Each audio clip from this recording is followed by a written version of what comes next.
வெக்கேஷனுக்கு அப்புறம் 7 டேஸ் கண்டினியூஸாக work out பண்ணியாச்சு. ஸோ இப்போ all set to work out அப்படின்னு நினைக்கும் போது தான் த்ரோட் இன்ஃபெக்ஷன் வந்துடுச்சு. ஸோ அதால் கொஞ்சம் சுடு தண்ணி குடிச்சிட்டு வாக்கிங் போயிட்டு வந்து பேக் ரிலீஃப் ஒர்க் அவுட் பண்ணிட்டு இருந்தேன்.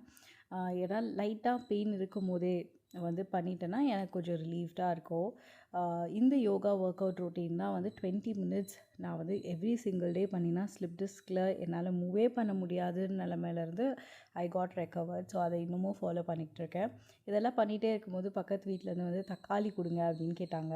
சரி கொடுத்துட்டு வரலான்னு போடுவதா கேட்டை சப்பாக்குன்னு ஓப்பன் பண்ணதில் கை பச்சாக்குன்னு நசுங்கி பிளட்டு வர ஆரம்பிச்சிச்சு. நீங்கள் இருக்கிற இடத்துல பக்கத்து வீட்டில் உரிமையாக போய் இது கொடுங்க அது கொடுங்க அப்படின்னு ஷேர் பண்ணி கேட்டு வாங்கி யூஸ் பண்ணுவீங்களா? இல்லை அப்படிலாம் எனக்கு நெய்பர் இல்லை அப்படின்னு சொல்வீங்களா என்கிட்ட அப்படின்றத கமெண்ட்டில் சொல்லுங்கள்.